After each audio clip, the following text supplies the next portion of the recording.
Volunteers of America is very passionate about serving people with addiction, and we have been for the last 15 years. It is one of our core service areas, and really treatment is a very challenging journey for anybody who is committed to walking that path.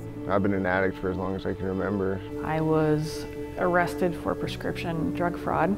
But it requires the support and shepherding of caring people, caring professionals, and that is what we at Volunteers of America provide. The foundation of our treatment program is that we believe that everybody has the potential to recover and the potential to achieve maximum sobriety and maximum fullness in their life. We have 3 different tracks that people are able to explore. There's the Wellbriety track, a very spiritual track based on the Native American cultures. There is the general 12-step track, which focuses on identifying really the higher power in your life and what that means to you. And then there's the Christian enhancement track that is specific to those individuals that are walking along the lines of a Christian track. We are all spiritual beings.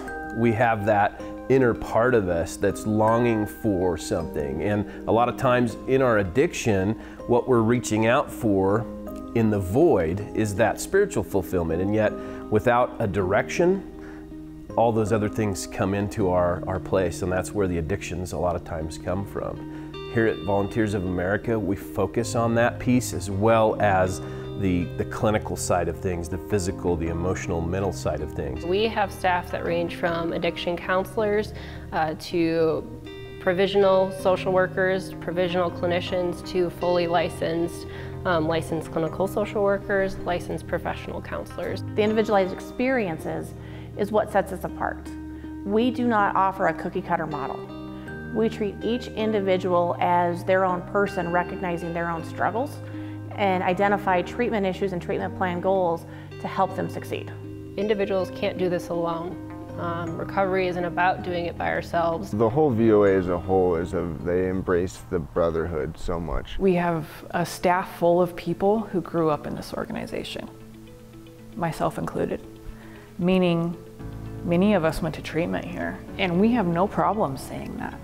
That's part of my story. That's part of what makes me able to do my job so well. To me, that helps to disarm them almost immediately.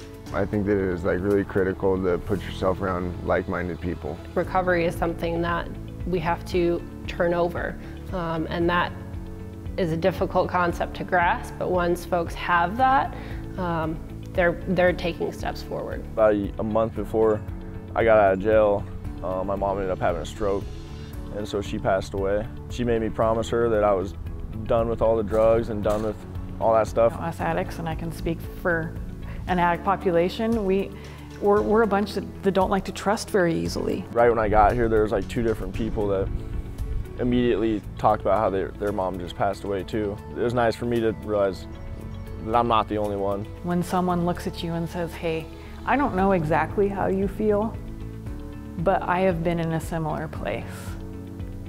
And coming from a place of where I am now, let me relate to you and have a relationship with you so that we can walk through this together. It's probably what I needed, because I didn't have no structure back home. I still struggle with wanting to get high. I mean, I don't know if that'll ever go away, but as long as I want to be sober just a little bit more than I want to get high, then I think I can do it. I can't promise you I'll be sober tomorrow. What I can say is that the tools that I have, that I've been given, that I continue to use, I continue to do those, I'm gonna have a good day. And it's worked for 10+ years. And I learned most of those here.